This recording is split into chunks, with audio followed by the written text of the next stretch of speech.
பெரியார் பேரை சொல்லிக்கிட்டு தயவு செஞ்சு கொள்ளையடிக்காதீங்கய்யா, தயவு செஞ்சு கொள்ளையடிக்காதீங்க. அவரு பேரை சொல்லிக்கிட்டு பெரியார் பேரை சொல்லி கொள்ளையடிக்கிற இவங்க தான் நம்மளுடைய அரசியல் எதிரி.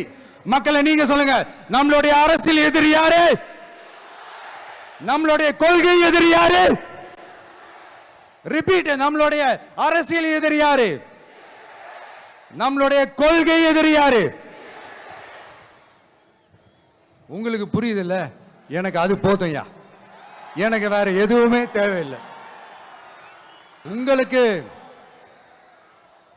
நம்மளை பத்தி நம்ம அரசியலோட நீங்க எல்லாரும் என்னோட அரசியலோட கனெக்டடா இருக்கீங்கன்றது ரொம்ப தெளிவா தெரியுது. அதனால எனக்கு அது போதும். அதனாலதான் எதிரிகள் யாருன்னு சொல்லிட்டு களத்துக்கு வந்திருக்கிறோம். அதனால அவங்கள மட்டும் தான் எதிர்ப்போம். அதுவும் அந்த எதிரிகள் யாரு இப்போ இங்க 2026 சட்டமன்ற தேர்தலில் களத்துல இருக்கிறாங்களோ அவங்கள மட்டும் தான் எதிர்ப்போம். சும்மா களத்திலே இல்லாதவங்களையும், களத்துக்கும் அவங்களுக்கும் சம்பந்தமே இல்லாதவங்களையும் எதிர்க்கிற ஐடியாலாம் இல்ல பாஸ்.